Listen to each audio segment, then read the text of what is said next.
drop rounds. Hey guys, back here for round two. They started a little fast. They just got done with deployment. We're doing dangerous territory. It is Patrick on the right, and we've got Gustav on the left. Gustav is running Raddus. He's got a Profundity. He's got a Hammerhead with Grail's Honor in there. Profundity and Grail's Honor both having boarding troopers and external racks. We've got two CR90s on the field, two GR75s. Now remember, Patrick was in round one that we watched. You're still at table two. The CR90s, all in red, are CR90Bs with engine techs and reinforced blast doors with Rieekan. So lots of ramming going to happen. We see here the first activation going out. Patrick, you have first player? Second player. Patrick has second player. Gonna claim a token there, get some victory points. And somebody just fell over. They're dead. Now they're alive. Was that Lando? Prince? It's the Prince. The little red Corvette. The Prince. Oh. Red Corvettes and Prince. Okay, this explains so much about Patrick now. So yes, we've got dangerous territories, which remember, dangerous territories is if you land on obstacles, you get victory points. For the second player being that if you land on obstacles, you take no effect. And for the first player, if he does land on obstacles, get victory points, he's going to take damage, but he gets the victory points too. So it's going to be a very interesting game. It's Ramvets versus Raddus.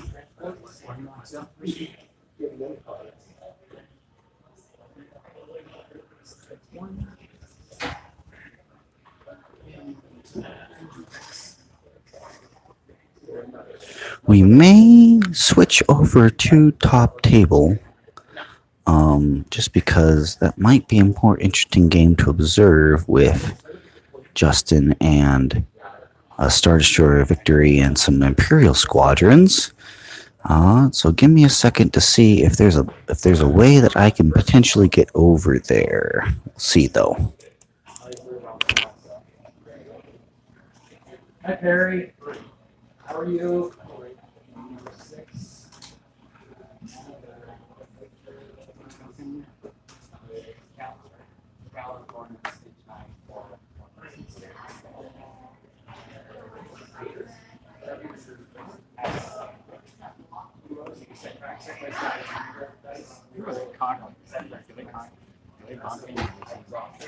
Maybe I don't know. I think I did.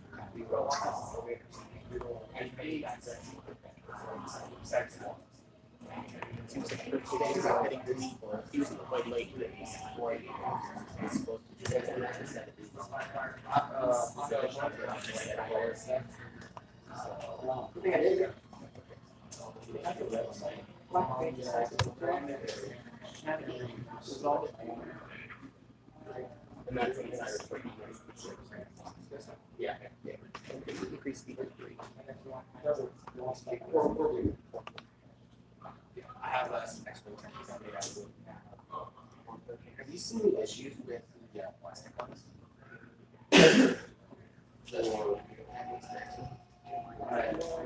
I haven't seen you like this.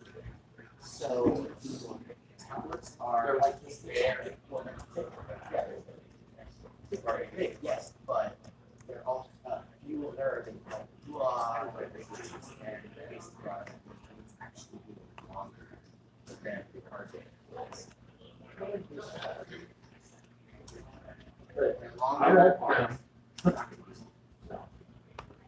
They're a lot better. A lot sharper than the cardboard and have a lot longer than cardboard. Russ?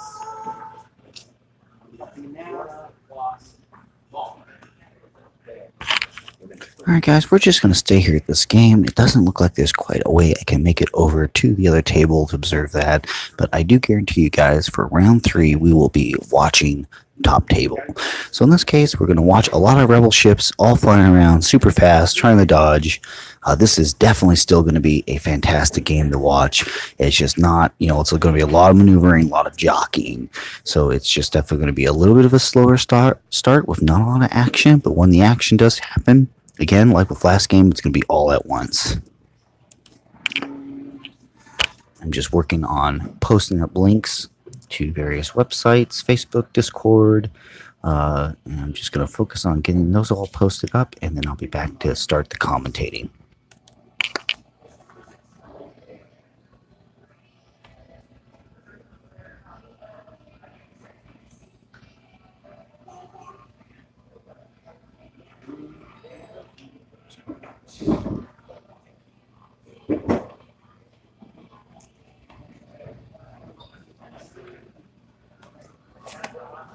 So this one of these measurements line, I can check this there.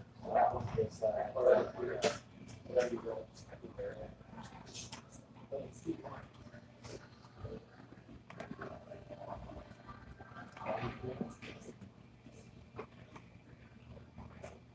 You guys have a laser over there? Very good.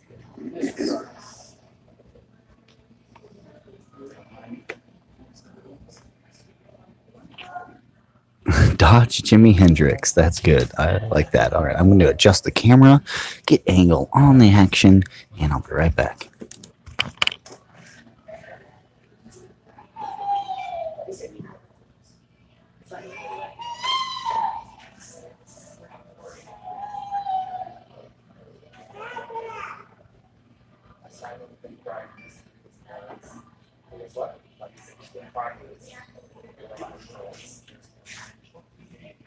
Well, so yeah, bigger, right? I'm sure I think that's mitigation, but stay below average.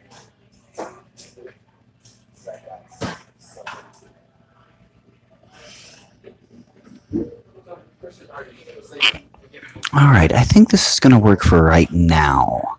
So there's only one ship you can't see on the table. It is way far off left. That is the Rieekan flagship for all these red CR90B Corvettes.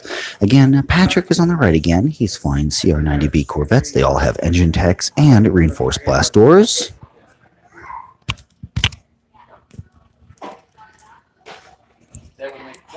Just getting my microphone free here so I can walk around.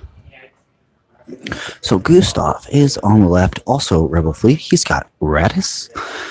He's got a Profundity MC75, MC75 Profundity of boarding troopers, leading shots, external racks. He's got Grail's Honor and their boarding troopers, external racks as well.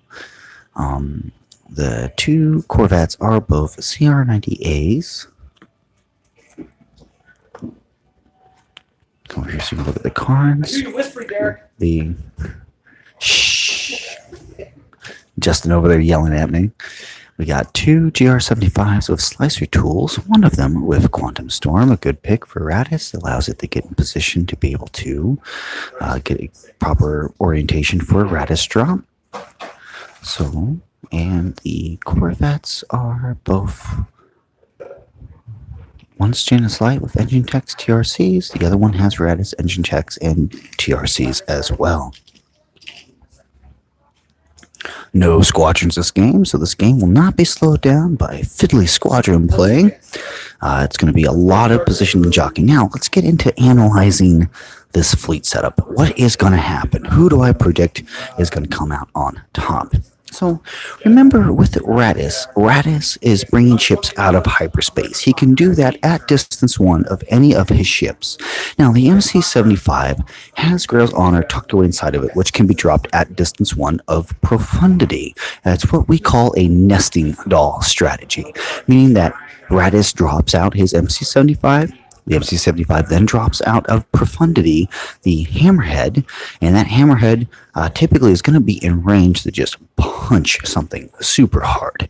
And he does have first player, so he's able to punch with Grail's Honor and then follow up with punching of that MC-75. Because remember, the Raddus dropship cannot be the first ship that activates unless there is no other ships that can activate.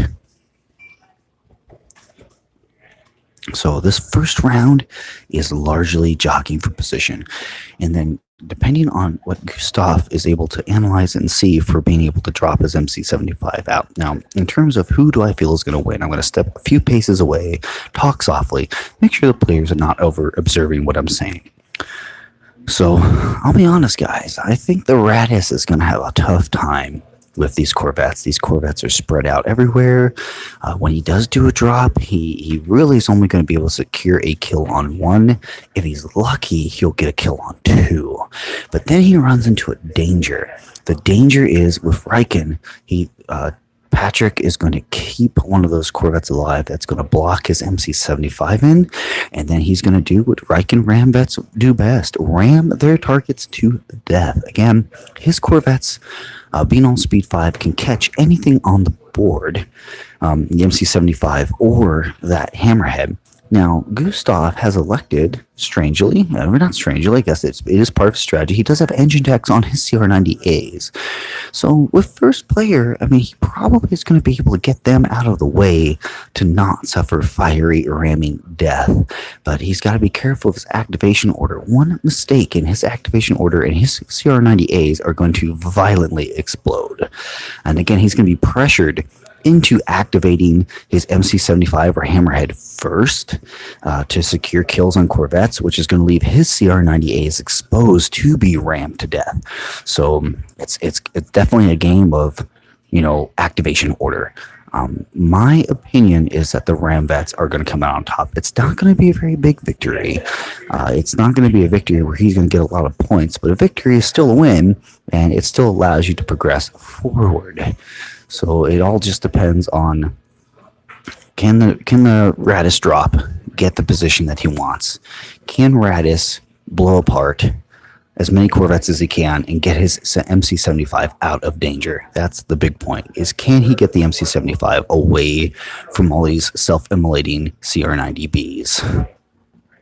All right, I'm going to walk back over to the action. So here comes the Raddus drop. The start of round 2. MC-75 is going speed 1.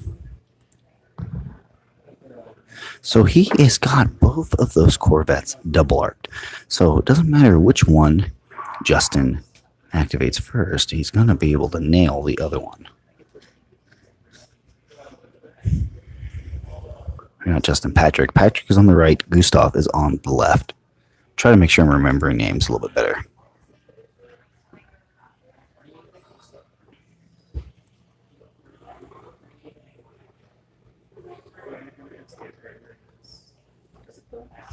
Alright, so now analyzing the Raddus drop. Is Profundity going to come out? I don't think so. I don't feel this is the optimal time for Profundity to be dropped. Why? Because he can wait and drop Profundity, the Hammerhead, when he needs it out to pick off another Corvette at distance 1. Anything trying to chase after his MC-75. So he's got a really good drop there on Patrick. So now seeing this deployment from Raddus, seeing the positioning, boy, I think Gustav now is in an excellent position to be able to, wipe out a Corvette. If he's lucky, he'll wipe out 2 Corvettes, and then he's just going to sail off into the sunset with the MC-75. And at the start of the next round, he's going to pop out that Grail's Honor Hammerhead, and it's going to go out and try to seek out another Corvette to kill.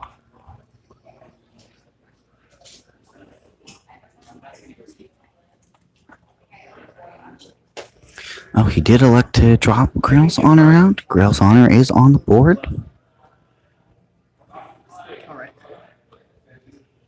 It's going speed 3.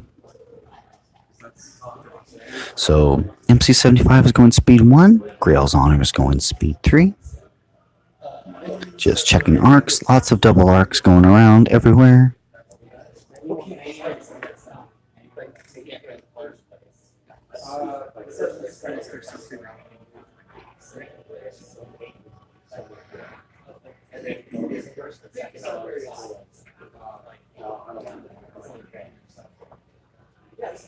Command dials now being set.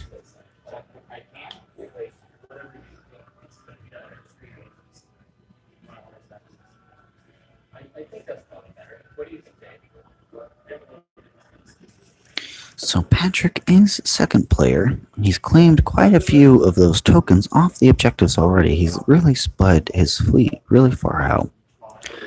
So he's got to decide how he wants to try to tackle this. Now, based on this deployment and based how things have deployed, I think Patrick's best bet is to try to get his Corvettes out of the danger zone and go after Gustav's Corvettes. If he can trade Corvettes, he's still ahead because of the tokens he's been collecting from the objective, which again is dangerous territory. Which is if you overlap an objective, you'll get some victory points, some MOV at the end of the game. So long as Patrick doesn't get tabled and he only loses two Corvettes and is able to take out everything else that Gustav have, he'll be able to pull ahead in points and secure a victory. It won't be a very big victory, but a victory nonetheless. Yeah. Sorry, now they prepare. Hondo coming out. Hondo tokens that Gustav is selecting. He's deciding on what he wants.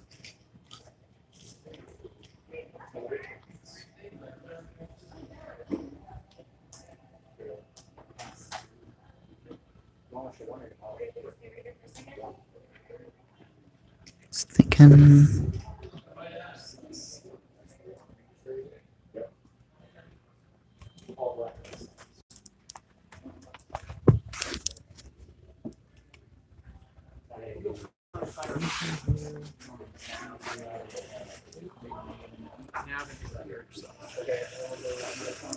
So he's chosen a concentrate fire token and a repair token. Concentrate fire token going on the Hammerhead, repair going on the MC75.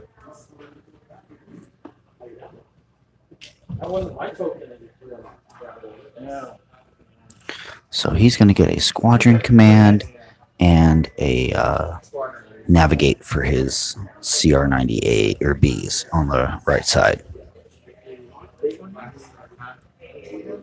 Well, if you want me to, I can put a squadron token on you. I'm still going to we normally have to go for each other. Okay. Patrick being very considerate, giving a squadron token to a CR90A. You won't be able to use it for anything. So you're starting with homeboy? Grail's Honor activating now. Gustav being first player. Concentrate fire dial. Confire. Here we go. Initial die roll. We have a hit crit on black, single hit on blue, blank on red. External racks popping now. Each just a single damage. Concentrate fire black going in. No, blue, excuse me, with the accuracy. Using the Confire token to reroll.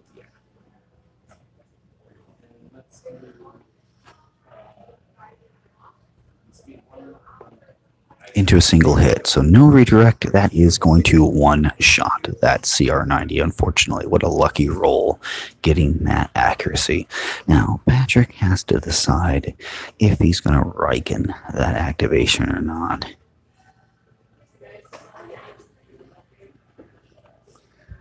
With my opinion is he doesn't want to Rieekan that, but I think he's going to have to if he wants to try to maximize his damage.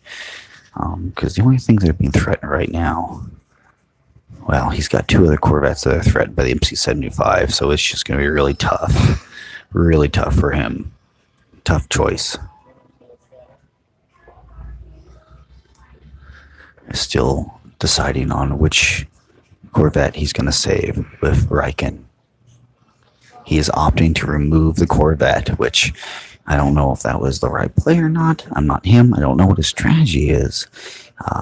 Because those other two MC70 or other two Corvettes are threatened, which is just, again, with Armada, deployment is very important. With Raddus, it's just super hard to anticipate where that drop is going to go, and having those two other Corvettes getting double arced is going to ensure the death of another one of those Corvettes when the MC75 activates. So by choosing to not Rieekan that one that just died, he's going to be able to save another one temporarily. But is that the right choice? Is that the right call? I'm not sure if I agree with that decision, but that's Patrick's strategy, and we'll see what's going to happen moving forward.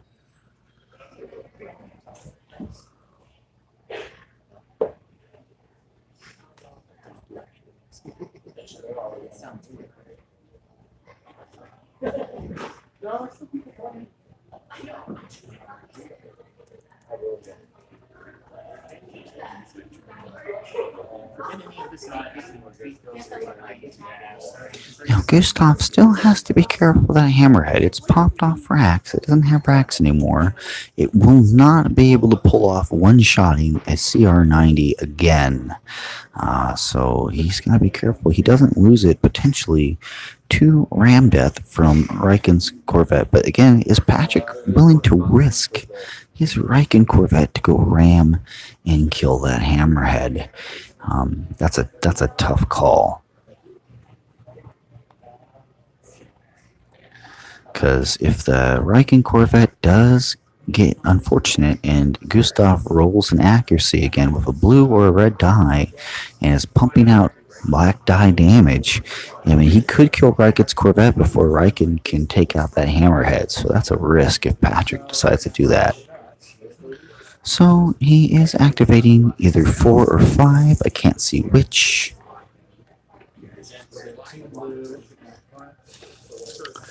Here it goes. 2 damage. Which Corvette activated? Number 4 has activated. The Corvette on the left just rolled 2 damage, took it on the front. 2 damage and an accuracy. Now he does have ECM. He's going to brace. No, redirect. He accuracy to brace. Redirecting. Taking 2 damage. That Corvette is now going to race off into a safer position. Corvette number 5 has been left to...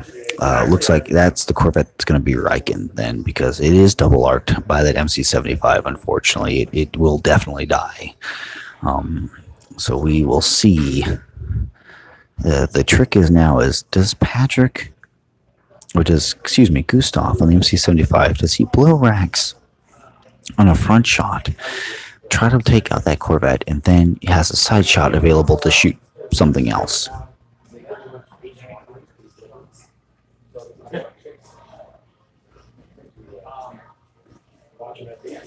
So Patrick is ultimately going to lose 2 Corvettes. Now Patrick, if he can keep claiming tokens from obstacles, he can negate those losses somewhat. He can't lose any more Corvettes, though, at this stage. He needs to be able to take out the other 2 Corvettes and those flotillas without losing anything additional. And then he'll be able to flip this game. But it's going to be tough. It is a climb for Patrick. This will not be easy for him to climb out. Gustav has done his Raddus deployment perfectly, and getting those double arcs and getting that Grail's Honor to get the right amount of damage he needed to put pressure on Patrick.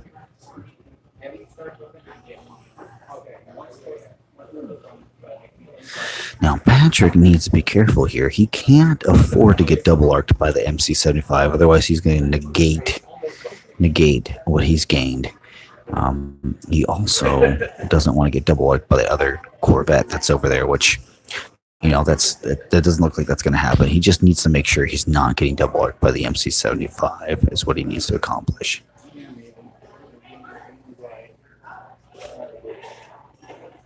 Again, with Armada, it's a precise game with imprecise tools. Removing the stand makes it a little bit easier for him to judge where that Corvette's going to end up.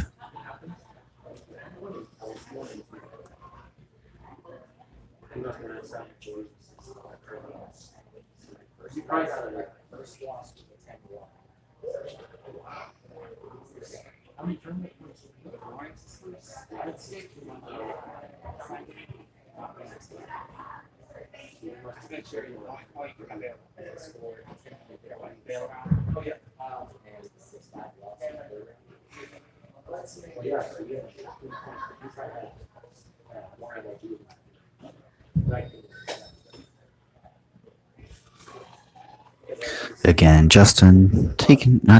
oh man, I don't know why I keep saying Justin. Patrick taking his time, making sure he's getting the perfect movement for his Corvette. Now he does have engine techs. I think he'll be, there's that initial land. He's going to claim that token again, more points for him. At this stage, it is making up for the Corvette he's lost. He's going to lose another one though here when that MC-75 activates. And then engine teching, getting out of, is he going to make it out of the double arc? Looks like he did. Looks like he made it out of the double arc. That's good. He doesn't want to lose a second Corvette for when that MC-75 activates, so it's good play by Patrick. It's still a climb for him, though. He's got a long road ahead for his victory. Gustav. Yep, MC-75. Correct choice for the activation.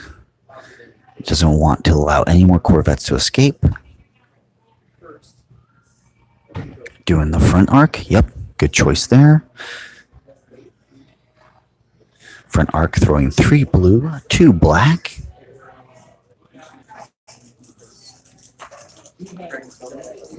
Here's the initial roll. We have a bunch of regular hits, 1 blue critical, and a blue accuracy. A blue accuracy on that roll. Here's external racks. Again, that Corvette can't redirect. So with these external racks, he just needs a single damage on each. And he's got it. Yep, he's popped that Corvette. He's going to Rieekan it. Correct choice there by Patrick to Rieekan that Corvette. He knew he was going to lose it. Very high probability. But this also now gives Gustav the follow-up attack out his side arc at another Corvette of Patrick's.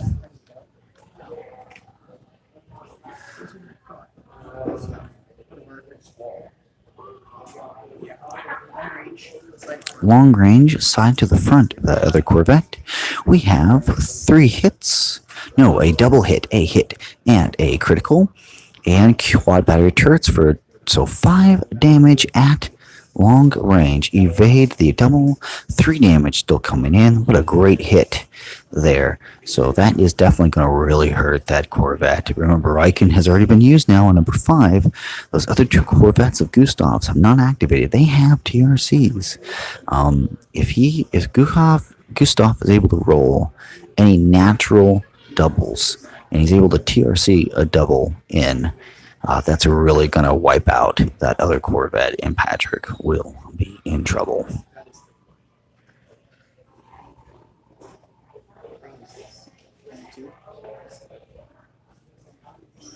For those of you watching, if you have any comments, want any interaction, I am actively watching the live chat. We are here at Uncle's Games, which we appreciate them hosting the Lilac Open for Star Wars Armada. We're very happy to be here. It's a beautiful day. Lots of people coming in and out. We are also part of a huge bookstore. Wonderful, beautiful facility here. Coffee shop. Lots of awesome food places to go around. So we do appreciate Uncles for allowing us to be here today. Again, we are in Spokane, Washington.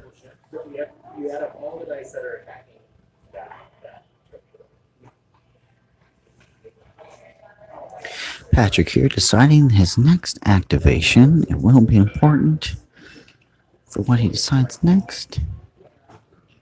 I think he's activating numbers 2. Oh, here we go. 3 blue die out. We have 3 damage, 1 critical showing. Rerolled crit, still the damage. It's at medium range. He did activate number 2, which is that Corvette there in the middle. Redirect going out. Damage being moved around. Side shot, concentrate fire, accuracy. So there'll be no redirect.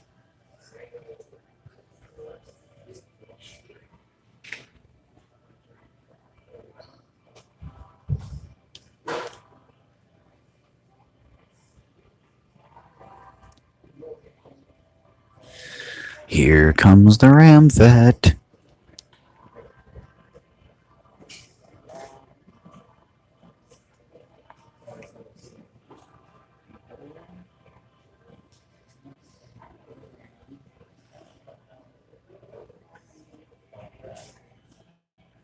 Yeah, I had the wrong one. I thought it was the one on the left of that one that is now moving, but that one is moving. Correct call by Patrick after analyzing the port state. That's definitely the one I would have anticipated the activation on. So here comes the Ram, drop back, engine techs, Ram again, 2 face down on each Corvette. Because, again, dangerous territory, Patrick is second. He is not suffering any ill effects from landing on the obstacle over there.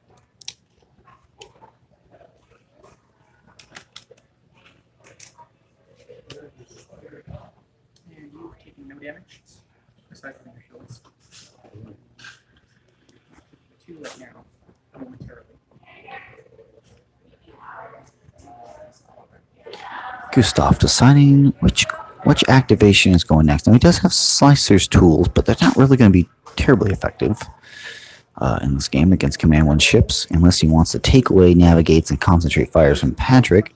Janus Light is activating, so that can shoot through obstruction. Shooting 2 red and a blue. We have 2 blanks, and the blue is showing a critical. So that is unfortunate. That's a really weak attack. Now he can TRC if he wants. He's deciding on if he wants to concentrate in TRC.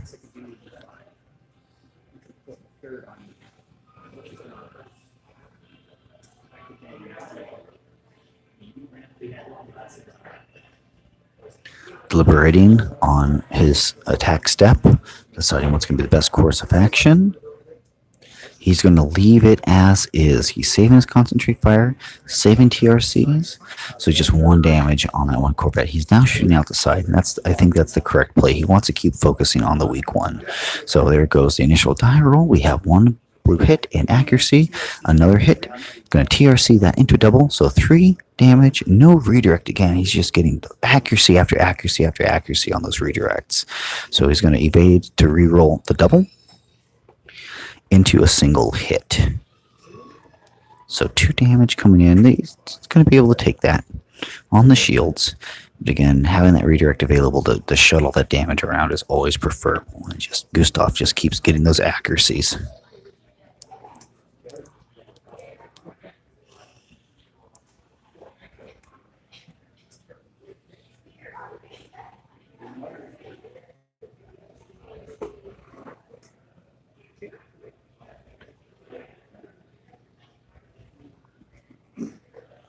Janus Light, again, when it lands on obstacles, it doesn't suffer any ill effects. So Gustav there, doing good there for not being able to take a face up from that asteroid field.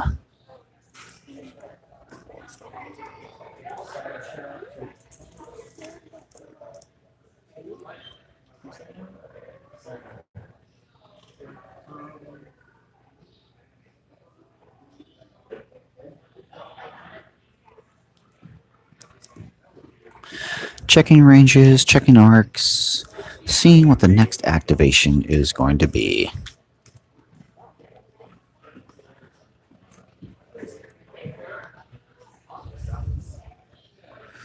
Alright, that Corvette threw some damage out. Oof, it's going to come in. It's going to... I'll see in... It has 2 damage. Whole damage on Janus Light for Gustav.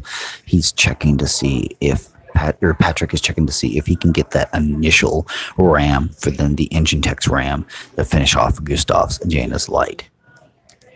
Now he does have... I'm really confident he has the ability to be able to do this, but again, he wants to make sure he's lining up for the next round as well. It's not just enough he rams an engine tech and kills it. He needs to be able to maneuver for the next oncoming ship. Many tools going down on the board, which that is technically illegal. Remember, we can only have 1 maneuver tool at a time. Gustav seems fine with it, though, which that's his prerogative.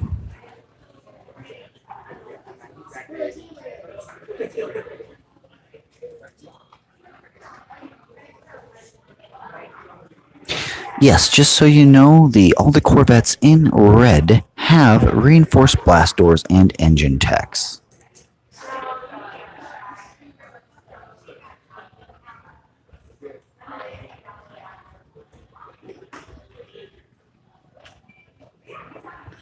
So the Rieekan player of the red, his goal is to just ram things, heal with the reinforced blast doors, and then keep ramming.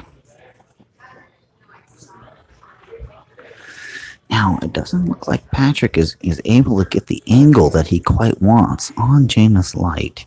He's trying. He's fiddling with that tool. He's trying to find what he's looking for.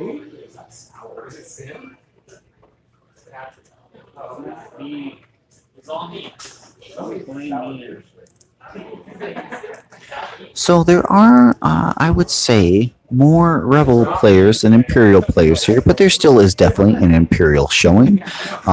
In the top table, there is only one Imperial list.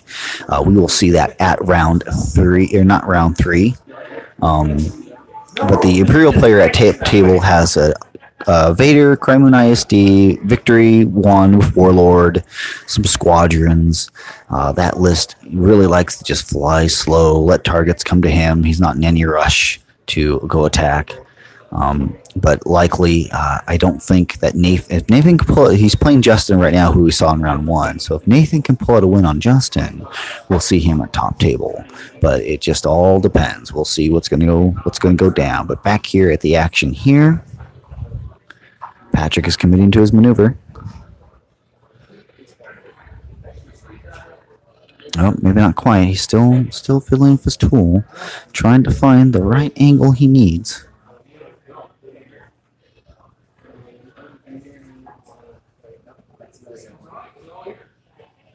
At the other tables, we have the Pod 2. So we cut to a top 4 in Pod 1. There's a cut of top 4 in Pod 2. And I am looking at a bunch of Rebel lists over there. And there is one Imperial Mahdi list with heavy squadrons over there. Which that's Dave, who I played round 1 yesterday. And he just managed to barely pull a victory out on me. Again, Patrick still making choices about the correct maneuver here. He really doesn't want that Jaina's Light to escape. But I don't think he's got much of a choice. I think his Corvette is going a little too fast to get the angle that he wants. And there's the maneuver. Now, all of these Corvettes have engine techs, so it's really hard to pin down these Corvettes because they're all able to go the same speed. So it is all about activation order.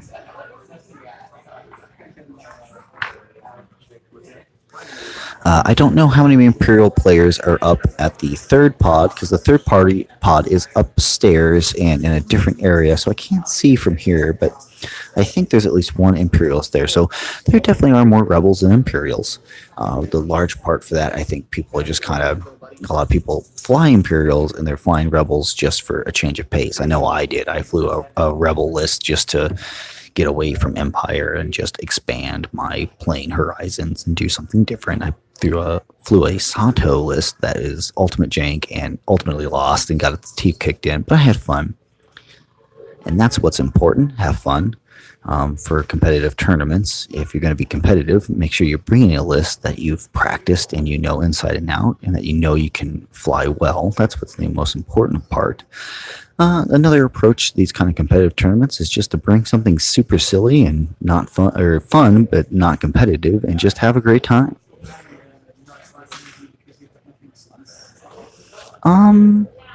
Rebel bomber lists, not really. No, there's no Yavaris. Yavaris is not present.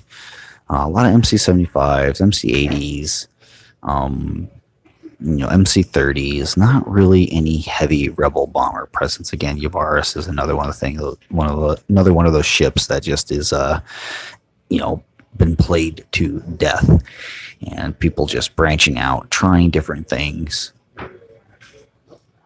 Here goes Rieekan. Rieekan's flying in you can't see him on the camera, but he's far out to the left there. And he's just staying out of close range of Grail's Honor.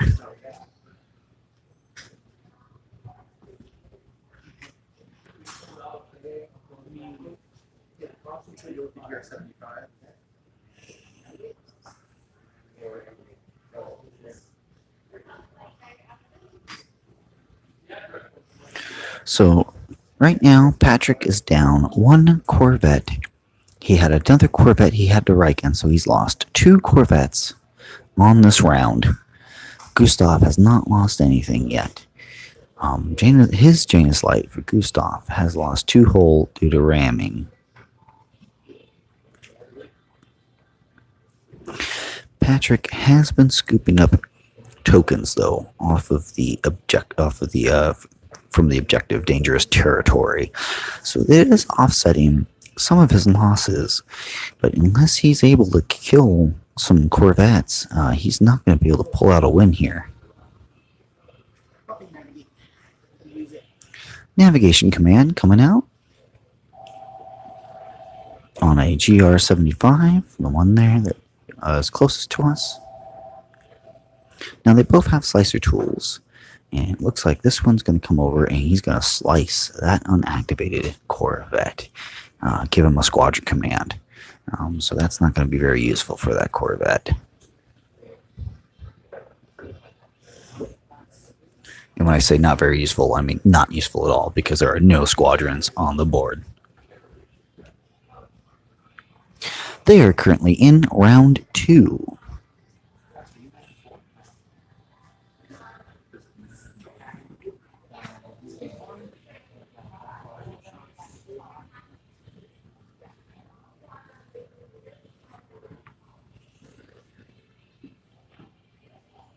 Here comes that maneuver, locked in, going speed 3, slicing that Corvette now.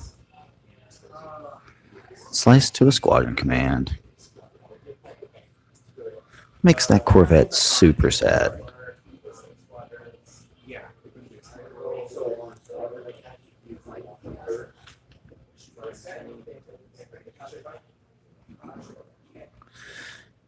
Patrick now deciding his next activation.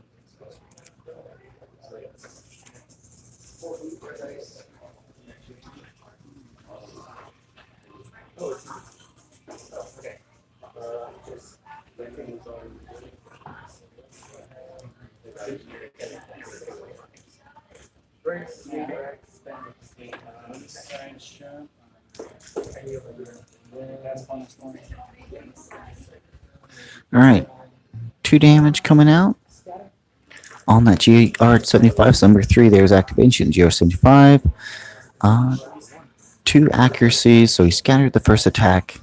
Second attack, 2 accuracies, 1 damage, so 1 damage. So not doing anything to that GR75.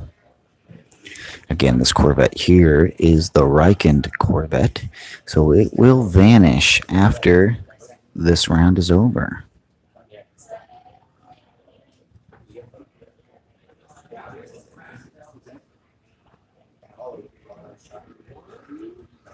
So he's probably going to try to see if he can get in a position to where he can double ram that GR75 before it explodes.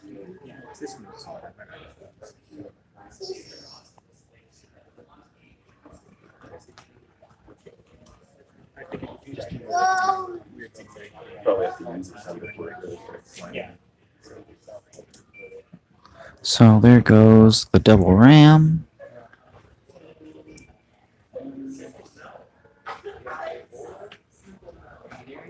So GR75 has 1 hole remaining.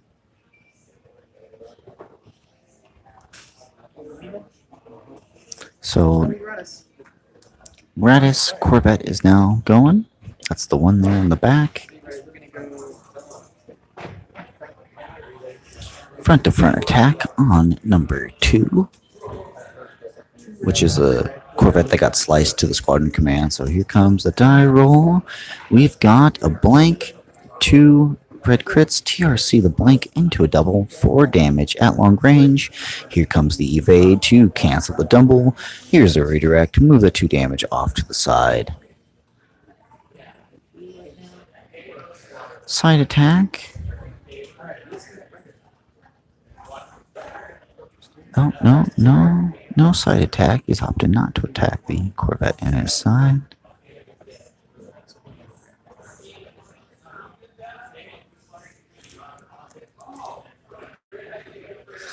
So that is, he's likely just forgot that he can attack there, which my job to make sure I'm not giving away information about any mistakes. So I've stepped a little bit further away from the table here. So the Corvette is moving now, and that's not a great position for it. It definitely is not a spot that going into the next round, it might get rammed to death. Or he might be intentionally ramming to try to see if he can take down a Rieekan, another Corvette, since it can't be Rieekan.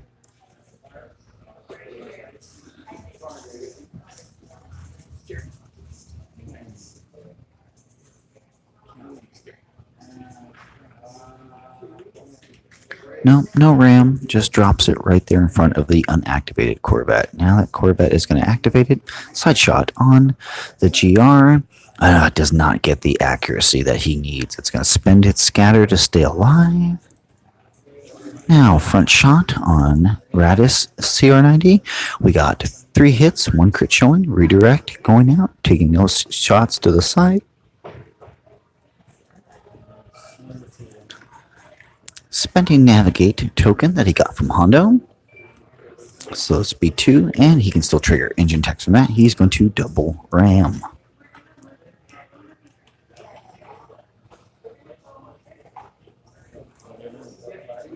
So both of Gustav's Corvettes have been double rammed.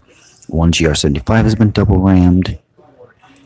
So both those Corvettes have 2 hull remaining. Remember, it's not really the job of these CR90Bs to throw die damage. It's just to ram things to death. And he's ignoring that MC75, ignoring that hammerhead, and just trying to pick up what chips he can on the other side of the table, and also claiming those objective tokens. Again, those objective tokens are still worth a bit of points, and he's going to try to get ahead in that regard. But he has lost 2 Corvettes. Those Corvettes are still worth points, so it's going to be a close game as to which person actually comes out on top. If Patrick can eliminate both of those Corvettes and a GR75, that is going to firmly put him in the lead.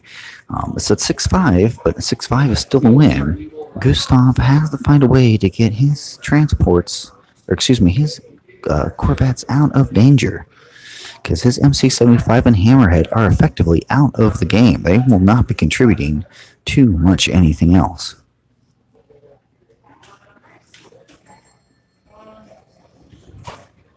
So we're moving on now into round 3. Plenty of time for more things to have die thrown at, more things time to explode.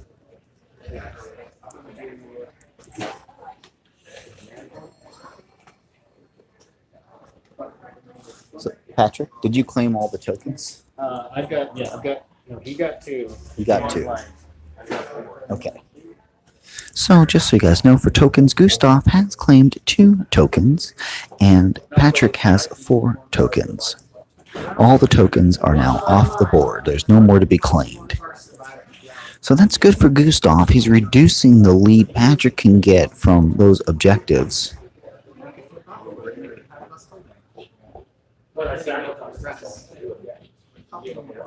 Moving the Raddus Corvette first. Good choice for first activation. His other Corvette is not... it's still a possibility that maybe it could die, but not really. Gotta move the Raddus Corvette out of the way. Double blank on reds, 1 hit on the blue. TRC to 3 damage at close range. Now, Patrick did use reinforced blast doors on his Corvettes that had any damages on it, so they're at full health. 1 face down... 2 face down damage cards on that Corvette. But Raddus is going to speed up to 4, and he's going to engine tech.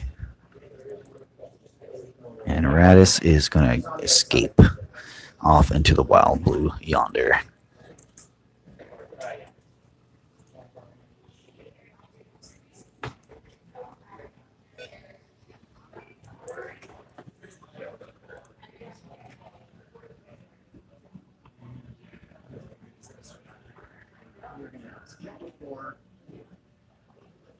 This go here.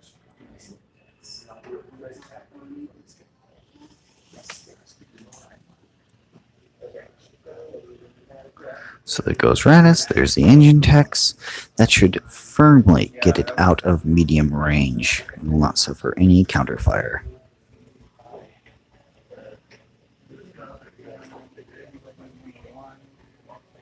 Oh, maybe it still is medium range. We're checking right now.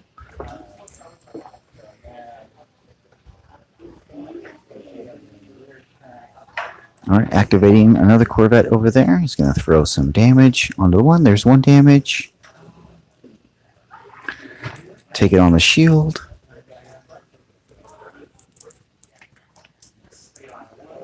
And that takes it out. He rolled another 2 damage, rolled and took out that Corvette. So Jaina's Light is no more for Gustav.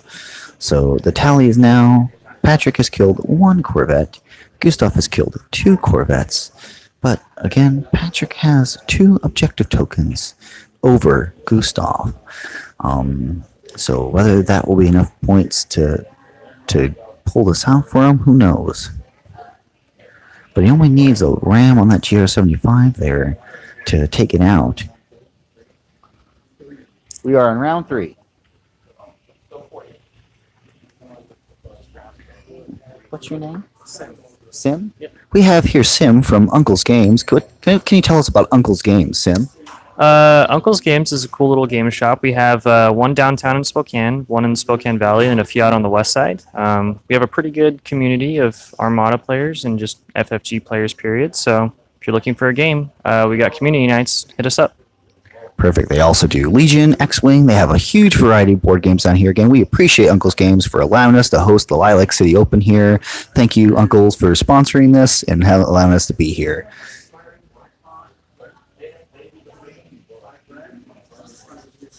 All right, there's the movement, opting not to try to get in range to ram that GR75. Staying out of range. Staying out of range of that MC75. Again, not wanting to take any unnecessary damage. Deciding on if he wants to do the engine techs or not.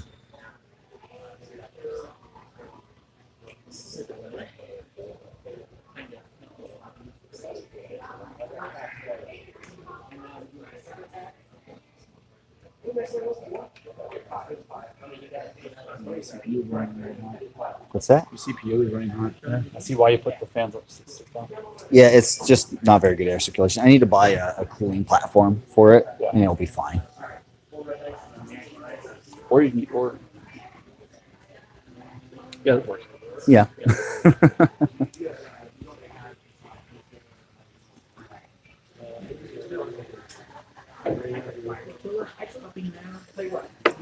All right, Flotilla now activating using Navigate command. Again, it's still important to slice away Patrick's options.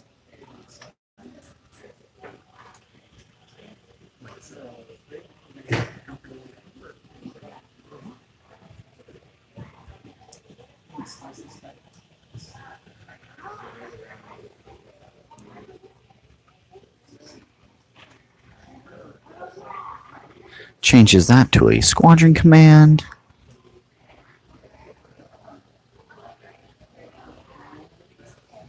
Unfortunately, I don't think he's going to be able to get that flotilla. There's only a single die, one blue die he can throw out the rear there. It doesn't have scatter, but I think he still has a shield on the side there.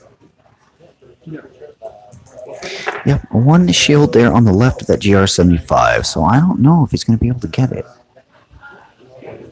So other CR90 there at the far end of the table activating, throwing 2 blue, no accuracy. GR75 can scatter.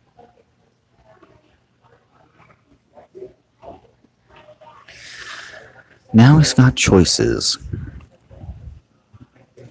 Who is he going to try to get after? It's only round 3. I mean, there is a possibility maybe he can get this Corvette over to get after the MC75. Would be difficult, though, even with engine techs. Looks like he's going to try to go for it. Go big or go home, as they say. Yep, there's the engine tech, so it looks like he might try to get 3 of these Corvettes back on target to chase after that MC75. Now, remember, MC75s have 9 hull, so they're a little bit more beefier than an MC80. And, you know, he could always spam repair commands, engineering value of 4. He can repair a damage card a turn. If he manages to get a repair token, which he does have, he can repair 2 damage cards. So, man, that would be really tough to bring down. Grail's Honor activating, rolling 2 damage at medium range. There goes the evade and redirect, re-rolling the blue. Good choice. Single damage, so 2 damage. There goes the redirect. Now, Grail's Honor, the title, allows him when he rams, he can do a face-up damage card to that Corvette, to Rieekan. So let's see what that face-up is going to be.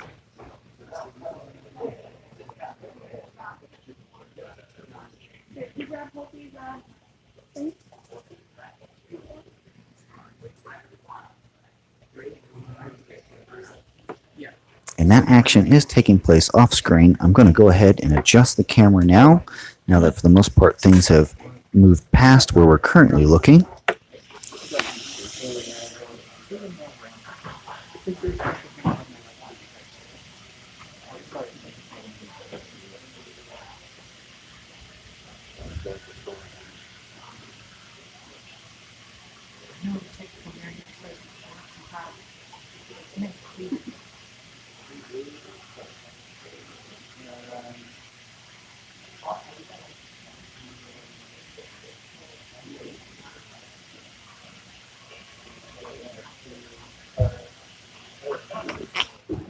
Oh, he slowed Grail's honor down. Chose and opted not to ram Rieekan's Corvette. There's the Corvette activating that got sliced to the squadron command by that CR90, turning towards the MC75 at the best possible speed it can do, which is 2. Still good for a Corvette. So Gustav CR90A still at long range, can still pop some shots off. Although if only one out the side and evades in play, I'm not sure how effective that will be. Moving the other GR75.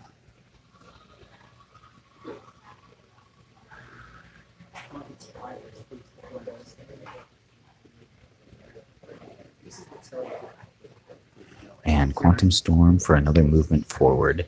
Although I am confident that Quantum Storm will not be able to affect the outcome of the rest of this game in any capacity. Neither the other flotilla. So Patrick now, his goal is, can he get his 3 Corvettes over to the MC75 and finish off that MC75 before the game is over? Another question is, potentially, can he catch Janus Light with Raddus on it over there? You know, it's all going to come down to maneuvering. Things are going to be flying fast, running around. So next round will not have a whole lot going on. There definitely will not be much happening. All because Gustav has first player. He's going to activate his Raddus CR90, move it away out of any danger that Patrick may threaten it with. It's just not going to be a very interesting round next round.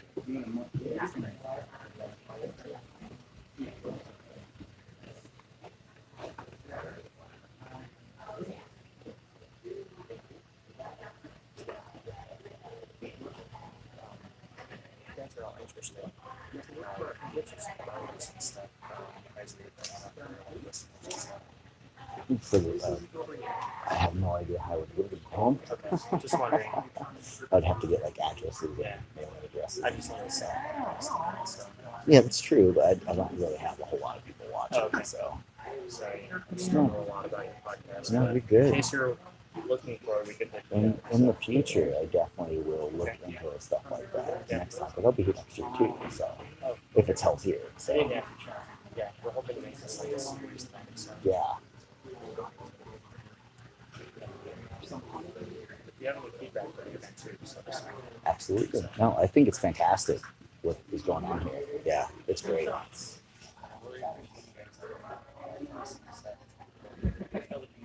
Yes, absolutely. That's the entire goal. It's how communities stay alive. If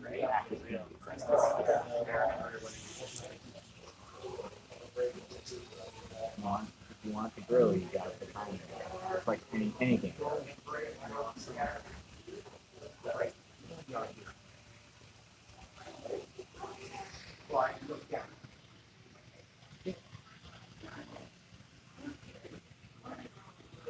I hope you all are doing well on this gorgeous day. I hope it's nice and sunshiny where you all are at, wherever you're watching from.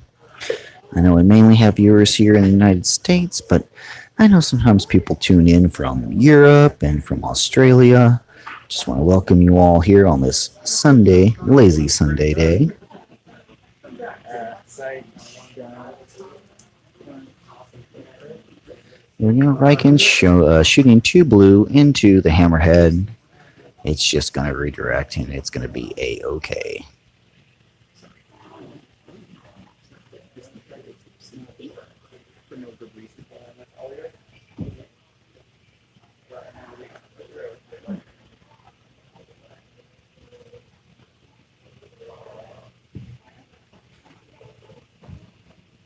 Now, I don't know the interest level of our viewers. I don't know if you're new to Armada, if you're a veteran player. Oh, I am so sorry. Just bumped into someone behind me on accident. If you're a new player or a veteran player, my goal of my channel is making sure I'm explaining, not only what's going on, but also try to explain tactics, explain why players are making the choices that they're making. Because for new players, it can be difficult to understand why experienced players make choices that they make. So if you do have questions, if you have the ability to be able to type anything in chat, I will happily answer any questions you guys have. Or if you have anything from me, want to know anything about the lists or the objectives. Again, we're playing Dangerous Territory with all the objective tokens have been claimed. We're now going into round 4. Command dials being set. Gustav here is flying Admiral Raddus on the left. Patrick here is flying Rieekan on the right.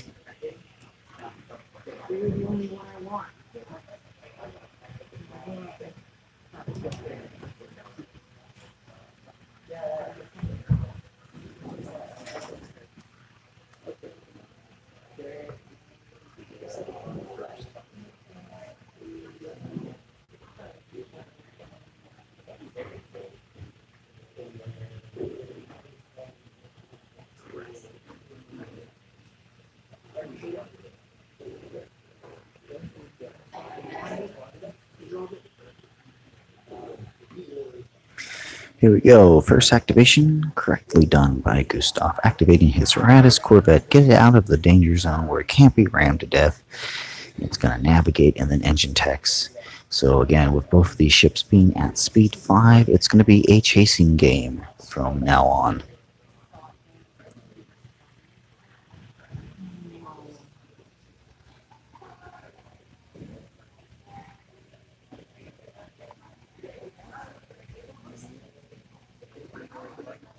So now Patrick has a choice to make. It's round 3. We've got 3 more rounds.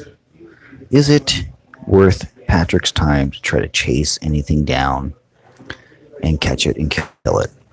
I definitely feel like there's more than enough time for him to be able to accomplish this. There is only so much board space that can be used. He's just got to be careful. He doesn't lose any more Corvettes in the effort.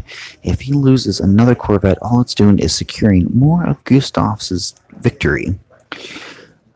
As of right now, Patrick has lost 2 Corvettes. Gustav has lost 1. Now, Patrick does have 2 more victory tokens than Gustav. Gustav had claimed 2. Patrick has claimed 4. So that's some victory points in Patrick's favor. I haven't totaled up the points to see who is in the lead. If I had to take a guess, Gustav is definitely in the lead. 2 Corvettes to 1 Corvette, even with those victory tokens, I don't think it's just quite enough to put Patrick over. Patrick needs to kill at least that other Corvette of Gustav's, and then that will put him for 6-5, absolutely. So I think that's kind of his plan, is that he needs to stay away from the MC-75, not let that MC-75 murder him, and he needs to get to that other Corvette. That's going to be very difficult for him to accomplish. Gustav, for his victory, just needs to stiff arm those Corvettes and protect his Raddus CR90, and he'll have that one secured.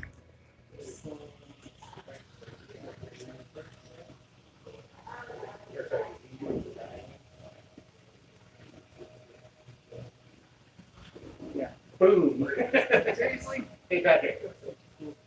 You gotta see this ball.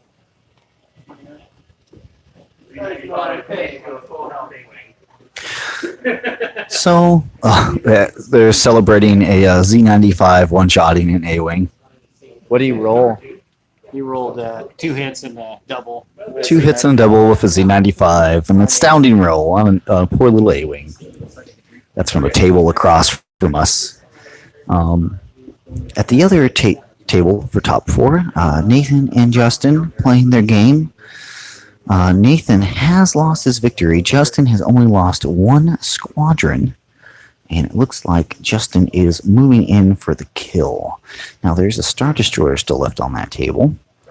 You know, so it's a Kremlin, so it's got Vader on it. So it's worth a lot of points. I'm sure he's going to try to pick that up to further secure his victory.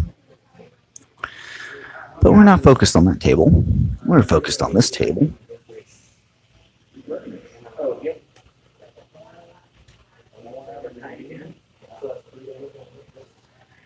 So yeah, guys, this round, not a whole lot going to go on. It's going to be a lot of jockeying for position for the following round is where we'll see some more action.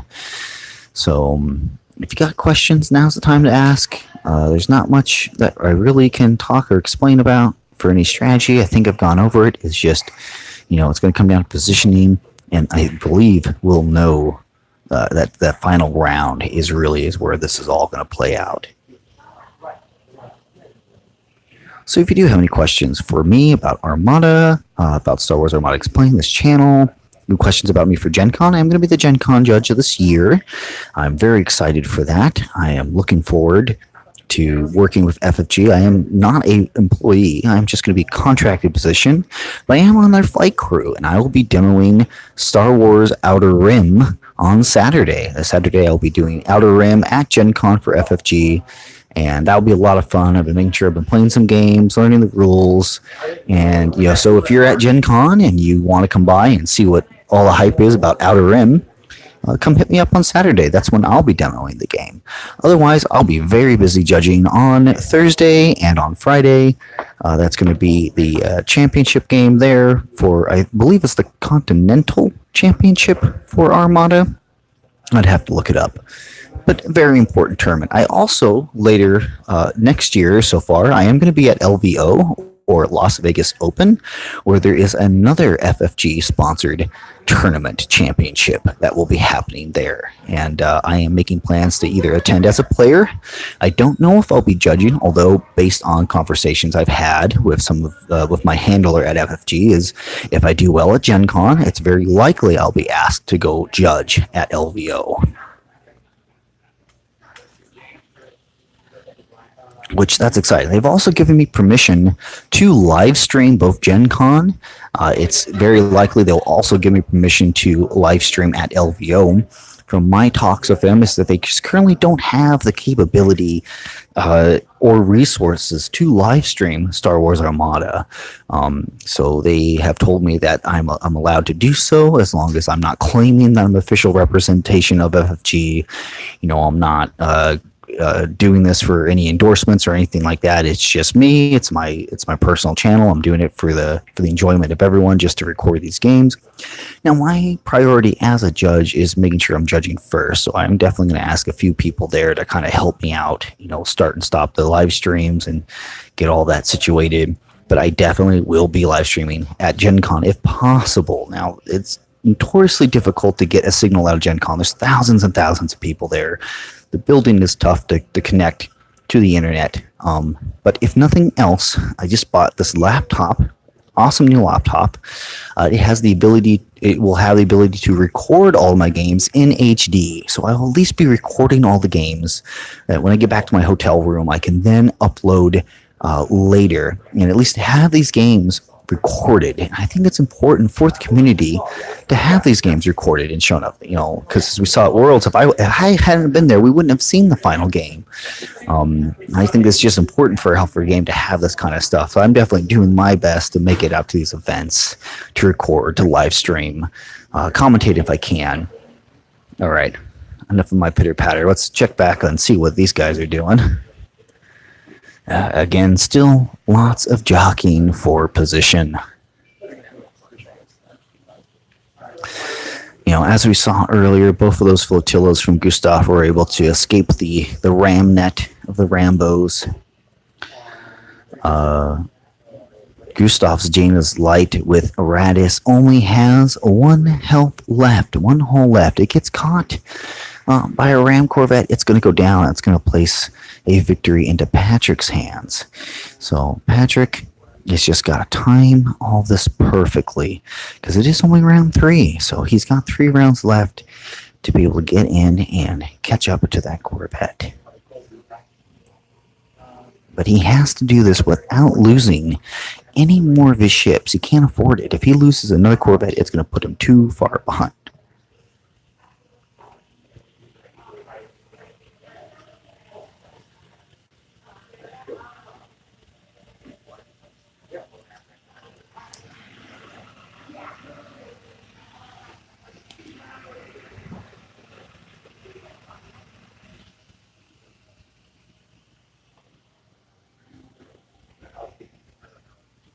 Again, actively watching the live stream. If you have questions, want to ask me anything, post it up on there. I'm looking at it, and guys are being awfully silent. I know, not much going on right now. So great time for some interaction if you guys are interested in it.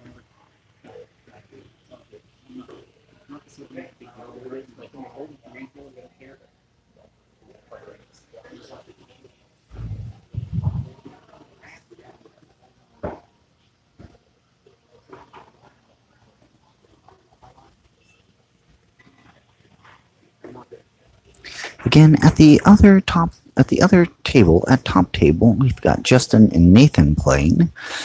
Justin, as we saw in the first round of today, was flying his Akbar list with Salt Potato and CR90s with some Squadrons. He's playing Nathan's Imperial list right now, the only Imperial that made the top 4, which is a Vader, Simoon, Victory 1 with Warlord, some Squadrons. And so far, Nathan has lost his victory. He's lost Warlord. So it's just about jockeying for position. Unfortunately, it looks like Nathan is not going to be able to get a Simoon on target to take out any of Justin's ships. But we'll see how that turns out. They're only, I think, on round 4. All right, I see some questions popping up on here. Airspeed velocity of a fully laden swallow. European or African, good sir. You do need to specify. I mean, there might be an American swallow, but, you know, it's I need some more information. From Scott here, how many ships have been lost so far? Well, Patrick has lost 2 CR90Bs, and Gustav has lost a CR90A.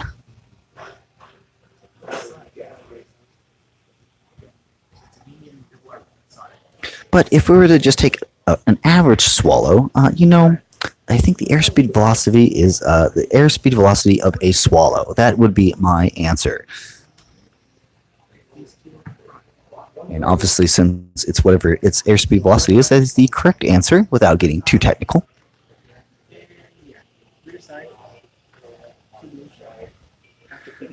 Here we go. MC75 is activating. 2 blue, getting tossed. We got 2 damage.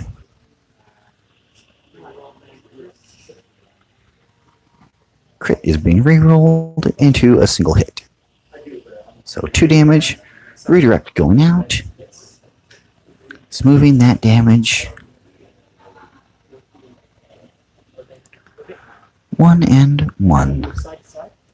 Oh, he had moved that Corvette a little too close into the side of that MC75.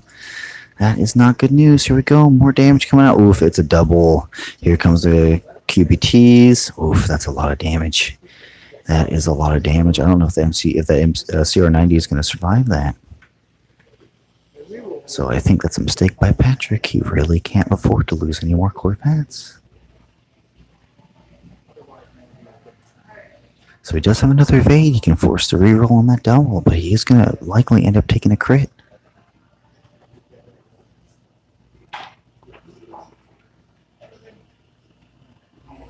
This is going to be close.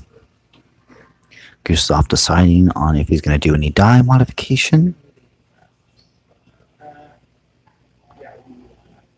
He's going to leave as is. He does have leading shots, but I don't know if he's going to get anything better than what he currently has. Yep, he's going to reroll the double. Here we go. Really needs a break here. Get a blank. Oh, he gets the blank. Wow, that's really going to save him. So it's 4 damage now. Yeah, if that had come up another damage, that would have been very bad for that Corvette. But with this is survivable. He can take this. One face up coming out. Compartment fire. He cannot ready defensive tokens. He's got two evades on red, which I think that's going to be fine. It's not going to, not going to affect him.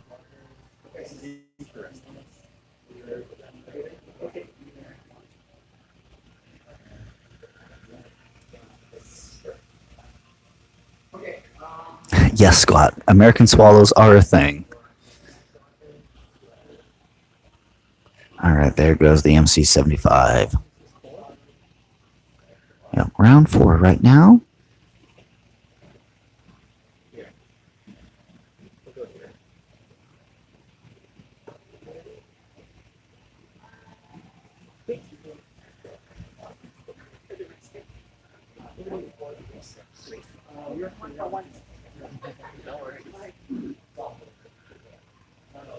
Alright, here goes Patrick activating his last Corvette for this round.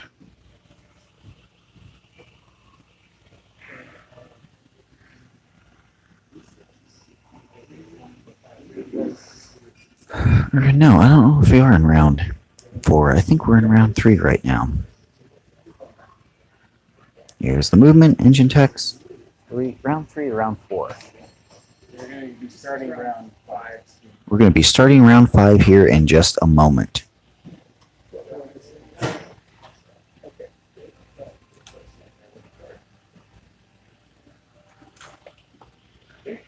All right, this is going to be a tough finish here. Tough finish. So we got 2 more rounds to go. That was the round of the jockeying and the positioning. Now, Gustav on the left has first player. He's going to be able to move that Raddus CR90 out of harm's way. I'm going to position the camera so we can see the action going on.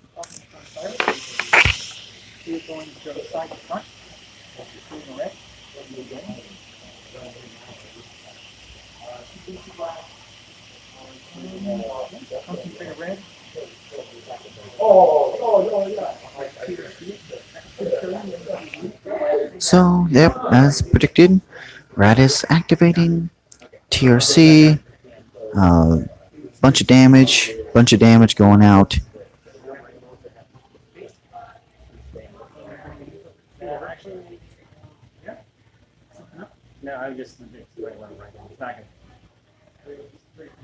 Patrick determining if he wants to Rieekan or not choosing to Rieekan. No Rieekan there. Loses another Corvette.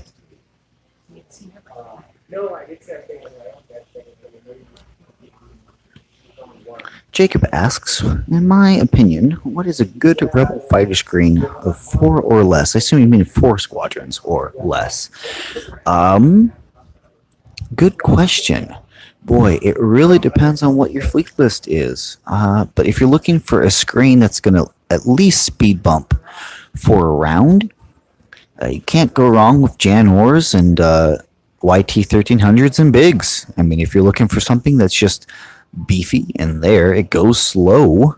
So if you got a fleet that's going to go fast, it's not effective for them. But if you got a slow fleet, I definitely would say 2 YT1300s, Bigs, and Jan is a bump. It will definitely not stop a squad heavy. Now, if you're looking for something that has the ability to reach out and kind of disrupt and play with your opponent's ability to come after you, his squadrons, Shara, Tycho.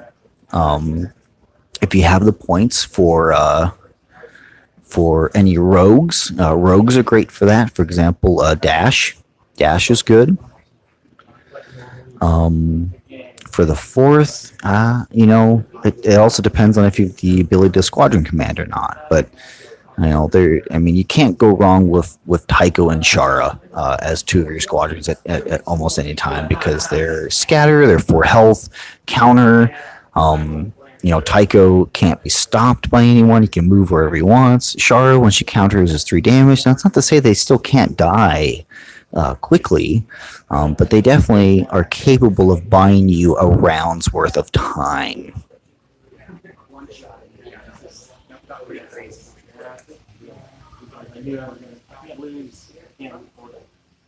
We're calling it here. Oh, looks like the opponents have agreed to call the game. I'm not chasing him anymore. Patrick is deciding not to chase Gustav anymore, and they're going to end it here. Patrick has lost 3 CR90Bs to Gustav's 1. This is a victory for Gustav. 6-5? Yeah. 6-5? I Or 7-4? I think it's 7-4. This is worth 61 points. And then the 2 tokens that you're going to get from Dangerous, 60 points there. which is 30. 21 to you. And these are 52 apiece, so that's 150. So the determination is it might be a 7-4, but they're adding up the numbers now. 7-4 by because the margin is 65 Squadrons. Okay. So 7-4? 7-4 to Gustav. I don't know why I'm moving right here. I don't know why I served him up. So that is round 2. Well, it's understandable. Or round 2 at day 2 of Lilac Open. Yeah, but it would have turned the game. Well, let's listen on the players' discussion. No. It was just bad. Bad. Ships everywhere. Yeah, They were definitely flying, when they I were saw hitting each the other. definitely when I saw the MC75 come out and able to just double arc 2 CR90s and then profundity, I was like, ooh, that's bad. Yeah, the name of the game was forking as many of these CR90s Yep. as I could because that's how you fight Rieekan. Yeah. Run away and Yeah, let them I die can't behind afford you. to lose more than one around. Yep. And when he one-shotted one, Yeah, that was it. That was got lucky with Yeah. that accuracy Yeah. and just the yeah, that's Armada baby. Got the die roll he needed. yeah. And you need to ram it, which is that was going to be the plan, but Mm. Yeah. All right, folks, I'm going to go ahead and shut off the stream, and we'll start this up at top table for round 3 at Lilac Open. That should start in about 20 minutes or so. Depends on when the other game wraps up. It looks like they're getting close to wrapping up. Nate, Justin, what round are you on? 4? We're not worried about it. Oh, goodness, they're only on round 4. I might as well just take this camera on over to the other table.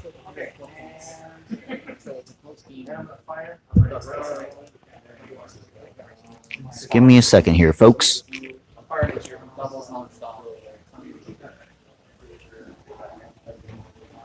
Firing front, fire front.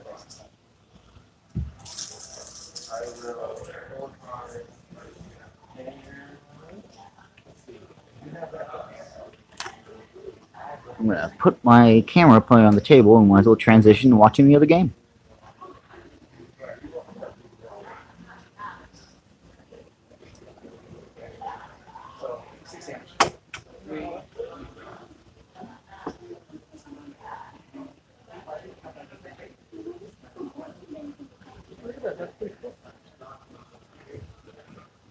Alright, and then I fire the next shot.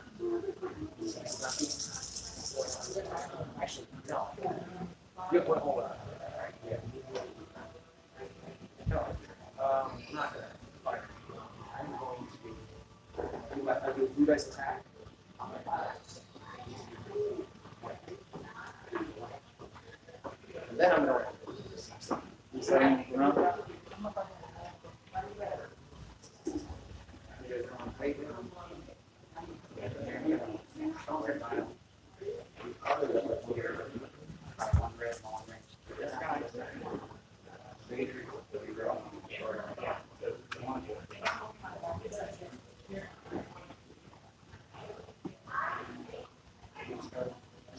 where's that? Sorry.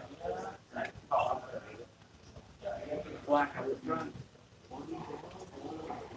Black. Where's that? Oh, there. One shield and one two. And devastator. Oh.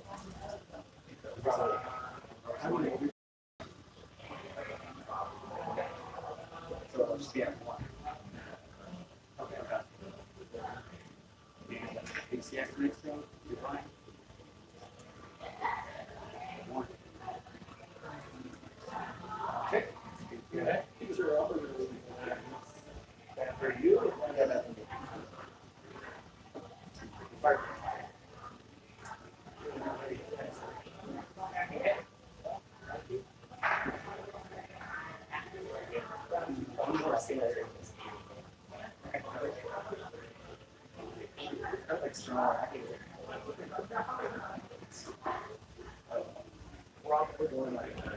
All right, sorry for all the adjustment, guys, but now we've got the camera on the other game that's ongoing here, and this is able to get me the angle so you guys can see everything. I'm going to drop the camera just a little bit more.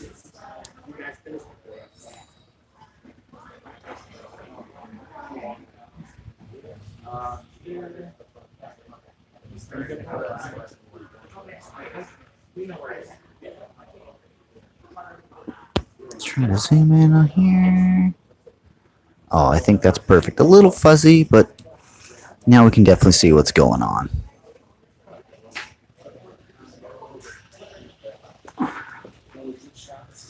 Okay.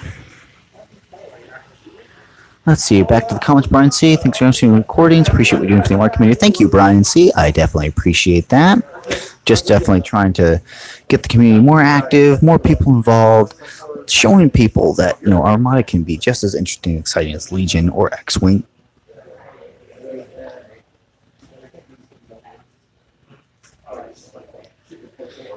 Yeah, Jacob, Taiko, Shara, Ketsu, and Korin is definitely effective, but man, it's kind of expensive for 4 fighters. Korin is great, but yeah, a little expensive. All right, so they still have 2 more rounds to do over there. I'm going to go ahead and take a seat. They're way over there. They can't really hear me talking. So I'm going to take a seat for once and sit and watch.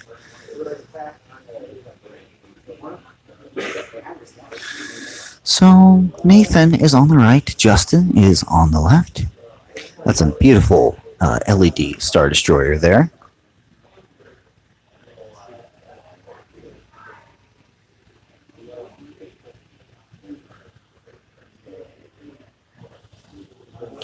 So Nathan on the left has lost a GR75, and it looks like all of his X-Wings and Jan Ors. Nathan on the right has lost his Victory and both of his, a Gazanti and some of his Squadrons.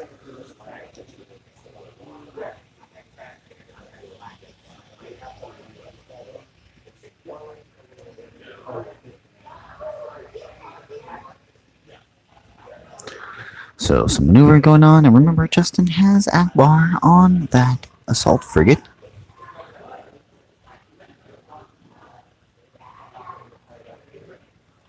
I don't know who is first or second player. If I had to guess, I would say Justin is second player. Looks like they're playing targeting beacons again. So with 2 rounds remaining, it is very likely Justin can get that Star Destroyer if he really pushes for it. I don't know how much damage the Destroyer has taken. I'll try to get an update from Nathan. Nathan.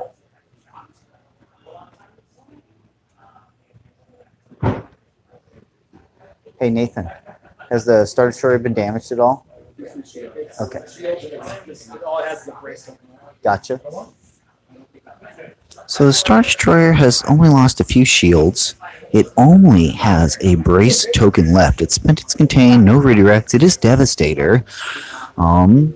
So if Justin can get in and really start throwing fire onto it in 2 rounds, it's definitely a possibility he can take it down. But Justin probably will just focus on fighting fighters, taking down fighters, and claiming points from that. So some fighters trading some shots back and forth.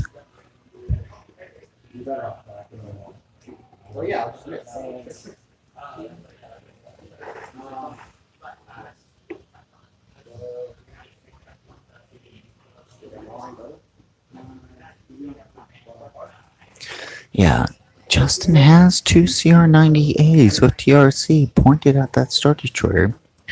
With Akbar, 2 rounds of shooting.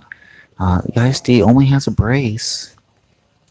Depending on the die rolls, I would say Justin has an opportunity to destroy the Star Destroyer. There definitely is an opportunity for it.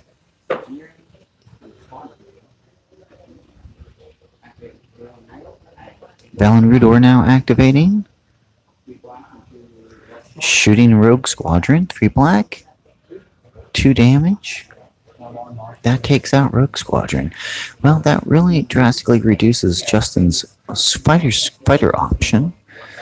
And now Nathan is trying to use his last remaining fighter to kind of stave off Harris and Dula. All Justin has left is 2 VCXs. Oh, and Nathan does have more key left over there. Looks like it's trying to take shots into Justin's ships.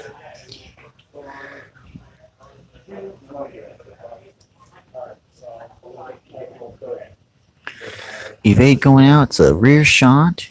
Rerolls. Still taking 2 damage to his front. Looks like an accuracy in there. Not terribly too dangerous for that CR90. It is in the rear arc, so it's pretty safe. As long as it can stay at long and medium range, Nathan won't be able to... Oh, it got those bright lights from the LED right in my face. Oh. Hey, Nathan, is there any way to shut the LED off?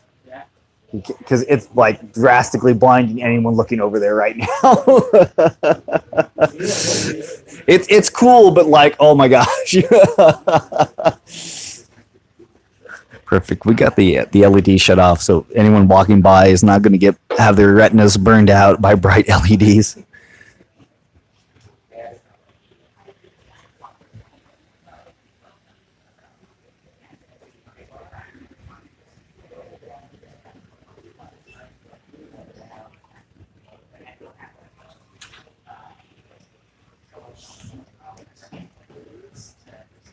Alright, going to adjust the camera angle again, make sure I'm capturing where everything is on the board.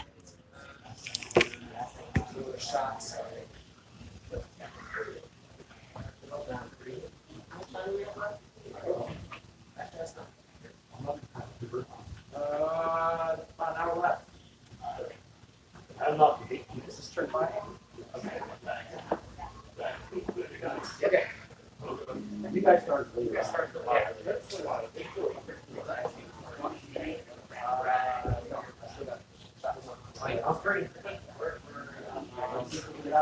Yeah. I knock out past round 3. Alright, a little bit better of a camera angle there.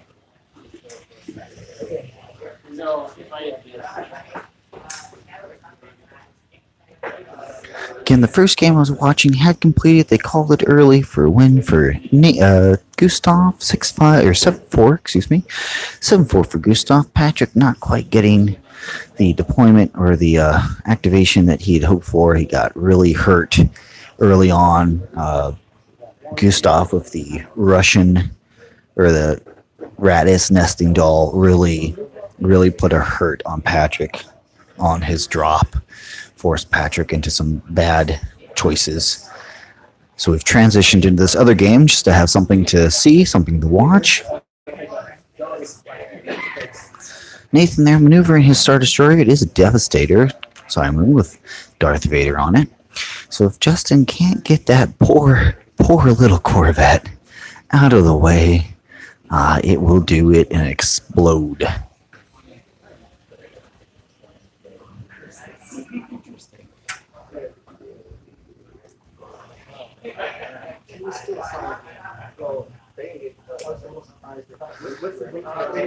Justin there, checking ranges.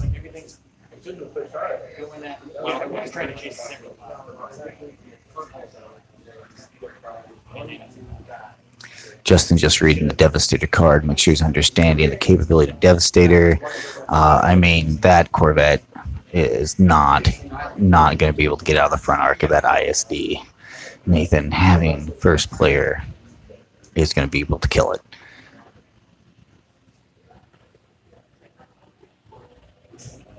But that victory that Justin has gotten is worth a lot of points. And he's got Nathan's Gazanti. I mean, they've kind of traded some points back and forth with Squadrons. But I definitely will say that the game is in Justin's favor right now. So next game that we watch will be between Justin and Gustav. It is round robin, but also Gustav has, I believe, won both his games. And it's very likely Justin will win his game here for 2 wins as well.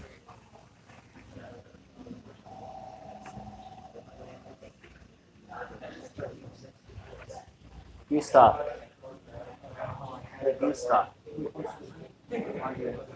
Gustav. Hey, question. Did you win your first game?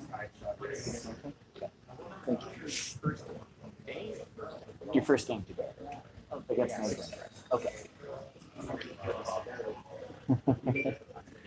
I was just talking to Gustav about his first game. He did beat Nathan 6-5. So yeah, Gustav has 2 victories under his belt. Justin here on his way with 2 victories here. So it's very, I mean, they were going to play each other anyway, but that game will definitely be for all the marbles. And all these games have been very close. It's high level play. Everyone making sure they're trying to make the best decisions that they can.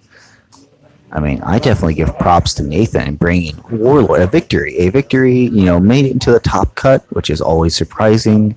Just shows, you know, what it takes to be able to take something that a lot of people will just discard and say is not hardly any good. And he, you know, he managed to get it out of here out of a pool of, you know, I think 14 or 16 people. So that's definitely an achievement.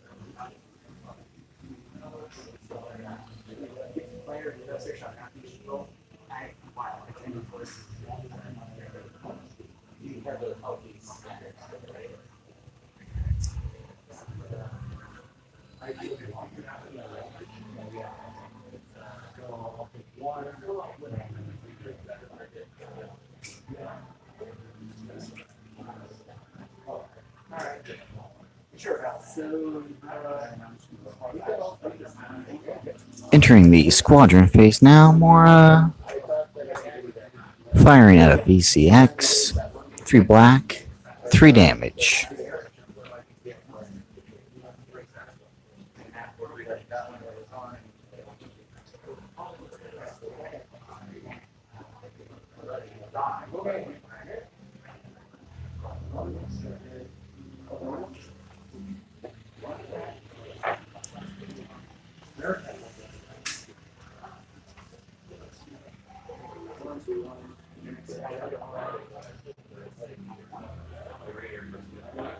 Mora countering 1 back for 1 damage. V6s are shooting fire into Mora Key. I don't know how much health she has left.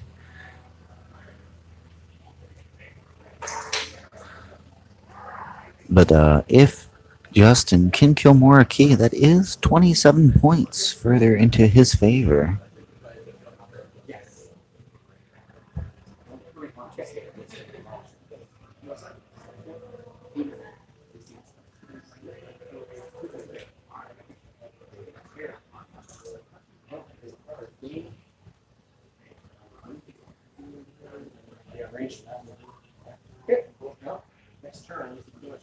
Alright, we're heading into the last round for this table. I'm going to take a gander over at the board state and I'll be back.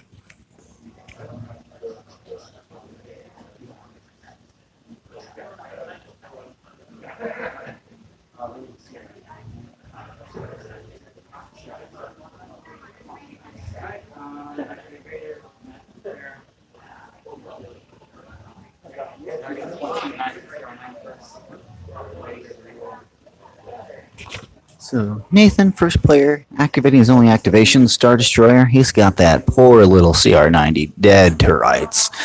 Fistful of dice heading its way. I don't see it surviving anything. Let's reroll.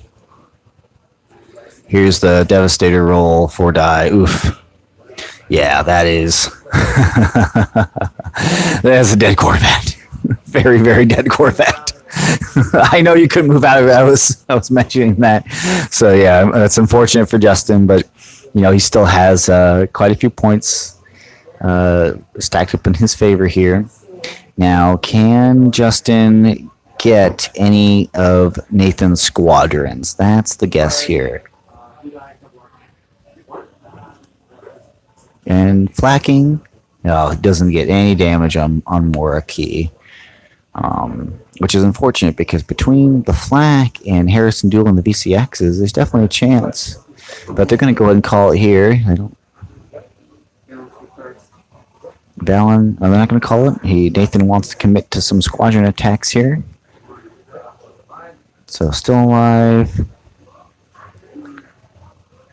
He's going to try to get more in range to see what he can kill with her. 3 black die going out. He's going to reroll. He's got 2, 3 hits. Oof, loses Harrison Dula. Ouch. Now that definitely, hair is worth a lot too.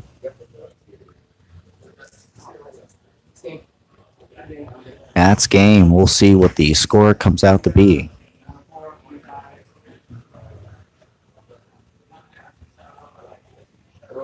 Adding up the totals right now. I mean, just based on what I'm observing, it will come out into Justin's favor, at least a 6-5.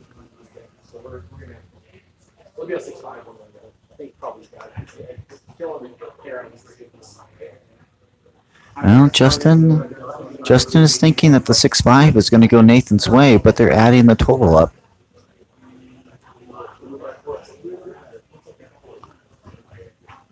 Definitely losing that Corvette was not good for Justin, hanging on to his lead. Still tacking up the score. Calculators are out.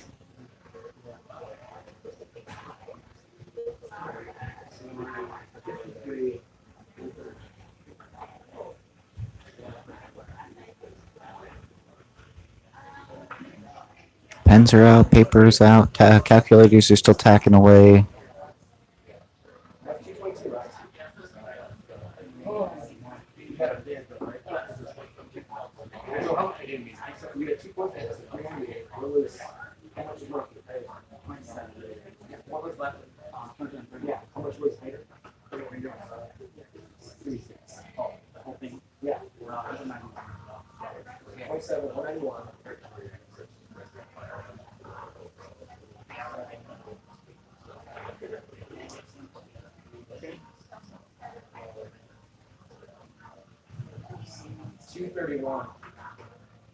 So you're going to move well done?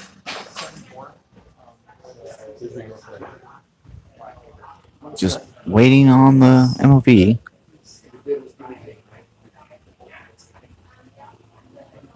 Math is being done. Oh my gosh, no, hold on.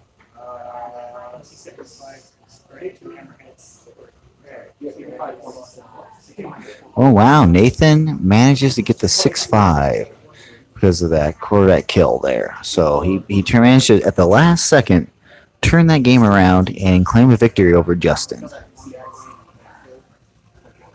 If he had been able to kill Moraki and Valen Rudor, that might have been enough to pull it back into his favor. But yeah, losing that Corvette definitely hurt Justin's ability at the last minute there to claim victory. So it won't, I mean, Justin has 1 victory. Gustav has 2 victories. Nathan has a victory. But we're playing round robin. So the next people we see play will be Justin and Gustav.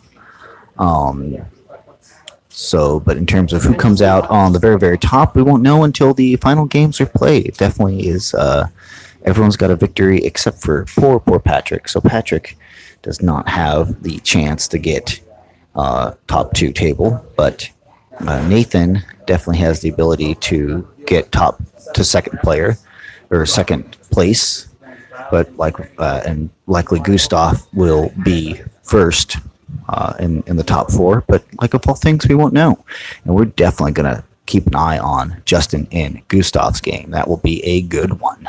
So I appreciate you guys watching. We're gonna go ahead and turn the stream off now, and we will start this back up for the final round in about 15-20 minutes.